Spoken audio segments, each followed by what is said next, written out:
अस्सलामुअलैकुम my dear students, welcome back to my channel. आज हम फर्स्ट ईयर के बायोलॉजी के चैप्टर प्रोकैरियोट्स का next topic taxonomy of prokaryotes discuss करेंगे। सबसे पहले टेक्सोनॉमी क्या होता है। टेक्सोनॉमी का लफ्ज़ जो है बेसिकली ये टेक्सस से निकला है। Texas means classification, arrangement. तो हम डिफाइन करते हैं कि taxonomy is the branch of biology which deal with the study of classification, identification, naming and arrangement of organism into groups and subgroups on the basis of similarities and differences। कि हम मुख्तलिफ organism को उसके similar character और different character के base पर मुख्तलिफ groups और सब ग्रुप्स में रखते हैं। अब जिन ऑर्गेनिज्म के करेक्टर एक जैसे होते हैं उसको हम एक ही ग्रुप में रखते हैं, और जिन ऑर्गेनिज्म के करेक्टर इसी ग्रुप से मुख्तलिफ होते हैं उसको हम सेपरेट ग्रुप में रखते हैं।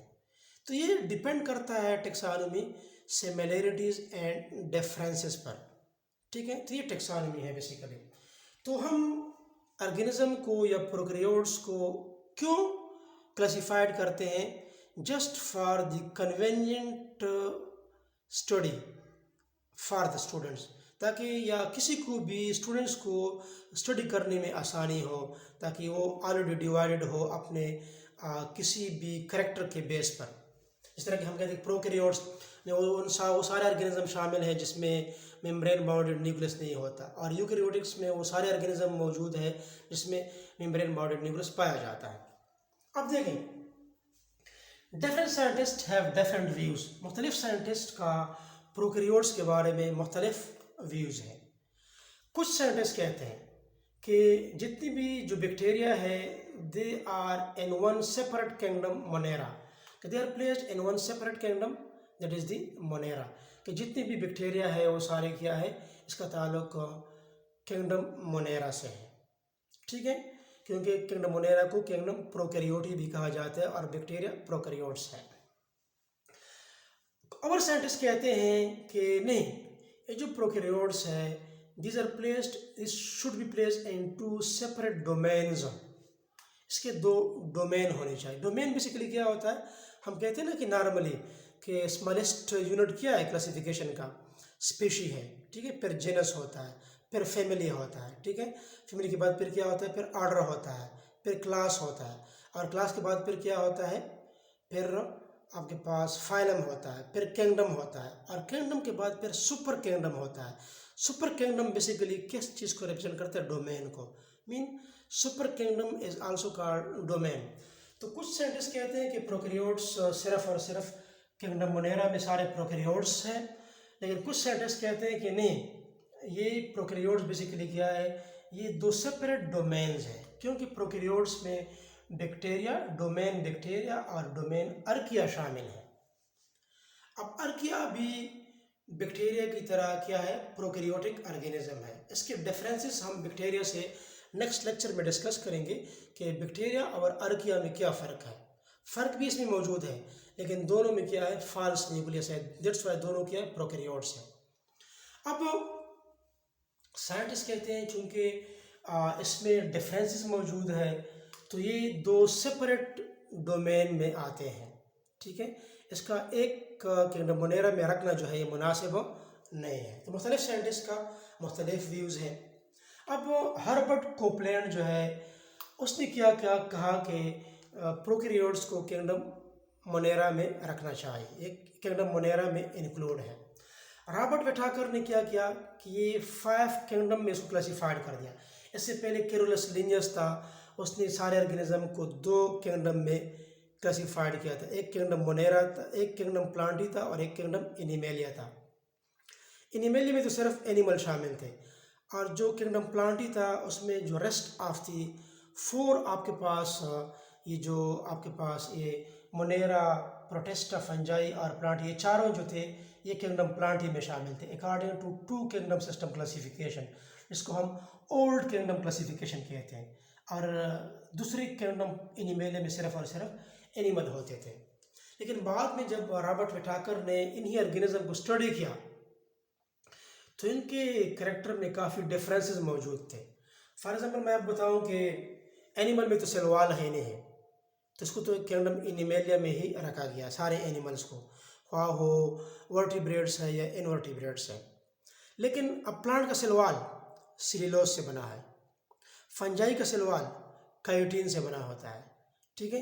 मोनेरा के सलवाल म्यूरिन से बना होता है। मैं आपके लिए इधर लिख लूँ, फॉर एग्जांपल मोनेरा का सलवाल किसी से बना है, म्यूरिन से, जो हम कहते हैं केमिकली पेप्टाइडोग्लाइकान है।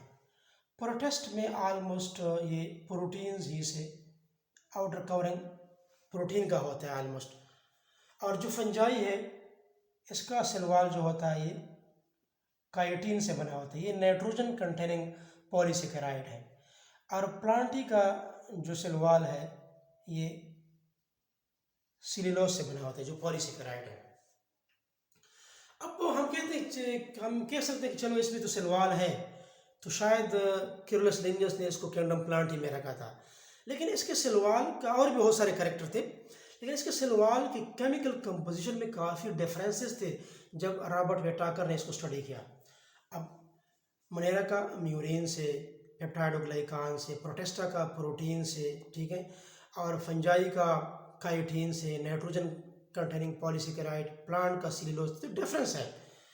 तो दैट्स वाई रॉबर्ट वेटाकर ने सोचा कि इन ऑर्गेनिज्म में तो बहुत सारे डिफरेंसेस मौजूद हैं, तो उन्होंने 2 किंगडम सिस्टम क्लासिफिकेशन को फिर बाद में 5 किंगडम सिस्टम क्लासिफिकेशन में डिवाइड किया। इसके मुताबिक मोनेरा या kingdom Prokaryotae, Protista, Fungi, Plantae, Animalia, because of their own special characters इसको डिफरेंट ग्रुप्स में क्लासिफाइड कर दिया, क्योंकि ये एक दूसरे से काफ़ी मुख्तलिफ थे। अब रॉबर्ट वेटाकर ने कहा था, रॉबर्ट वेटाकर ने क्या किया बेसिकली, उसने बैक्टीरिया को जो कि प्रोकैरियोट्स थे इसको मोनेरा में रखा गया, और जो रेस्ट ऑफ द ऑर्गेनिज्म है प्रोटेस्टा, फंजाई, प्लांट, एनिमेलिया, इसको इन सारों को यूकैरियोटिक, ये सारे यूकैरियोट जो है इन सारों में इन्हीं यूकैरियोटिक ऑर्गेनिज्म को रखा गया। अब अगर आप देखें इसके अलावा एक और साइंटिस्ट का नाम था मर्गुलस एंड श्वार्ट्ज। जो मर्गुलस और श्वार्ट्ज है इसने भी प्रोकैरियोटिक ऑर्गेनिज्म को किंगडम मोनेरा में रखा था, मर्गुलस एंड श्वार्ट्ज, ठीक है। अब मैं कैमरे को थोड़ा सा जूम करूं ताकि नीचे भी आपको दिखा आसानी से विजिबल हो सके। अच्छा,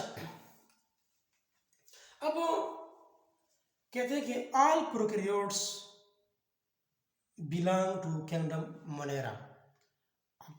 बहुत सारे साइंटिस्ट ने यह भी कहा कि जितने भी प्रोकैरियोट्स हैं इसका ताल्लुक किंगडम मोनेरा से है, but they show differences from each other. लेकिन इन सारे प्रोकैरियोट्स का किंगडम मोनेरा में रखना मुनासिब नहीं है तो इसमें फॉल्स न्यूक्लियस, बट इसी प्रोकैरियोट्स में क्या है, डिफरेंसेस मौजूद हैं। किस लिहाज से? आरएनए सीक्वेंसेस, इसमें मुख्तलिफ प्रोकैरियोट्स का, मुख्तलिफ ऑर्गेनिज्म के आरएनए सीक्वेंसेस में क्या है, डिफरेंस मौजूद है। इसकी न्यूक्लियोटाइड में क्या है, डिफरेंट मौजूद है।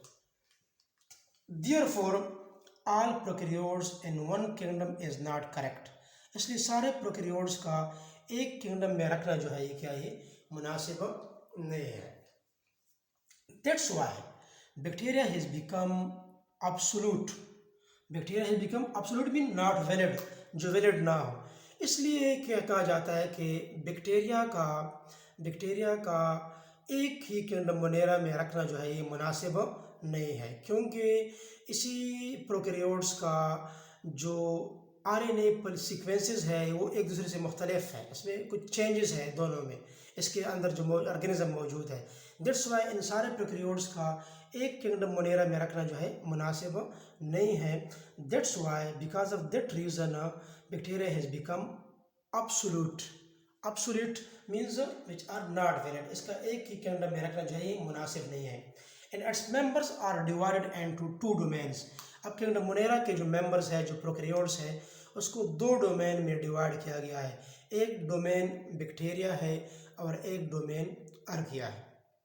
तो आपके पास सिर्फ इसी किंगडम मोनेरा से आपके लिए क्या आ गया, आपके लिए ये बात सामने आ गई कि ये जो है आपके पास इसी में 2 किस्म के डोमेन्स पाए जाते हैं। एक आपके पास डोमेन बैक्टीरिया है और इसमें दूसरा डोमेन क्या है, आर्किया है। और ये जो रेस्ट ऑफ द 4 किंगडम्स है इसको डोमेन यूकेरिया में रखा गया, इसको डोमेन यूकेरिया में रखा गया।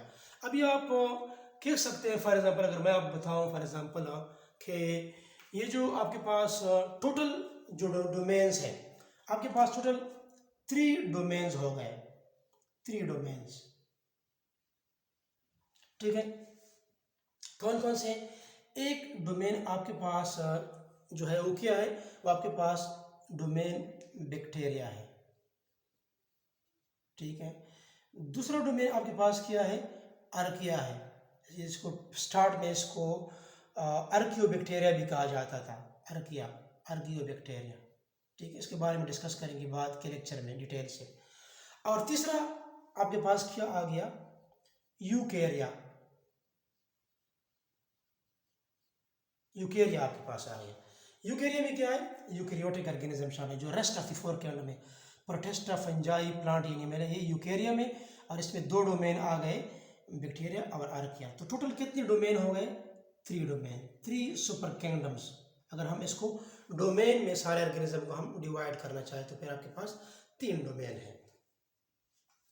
अब प्रोकैरियोट जो है not divided on the basis of their forms but on the basis of mode of nutrition, ये खुराक किस तरह लेते हैं, मोड ऑफ मोटिलिटी, ये मूवमेंट किस तरह करते हैं, फॉर्म, इसका शेप किस तरह है, ठीक है, एंड मेथड ऑफ डिवीजन, ये अपने आप को डिवाइड किस तरह करते हैं, अपने आप को रिप्रोड्यूस किस तरह करते हैं, कौन से मेथड्स की मदद से अपने आप को रिप्रोड्यूस करते हैं, जो हम आगे डिस्कस करेंगे।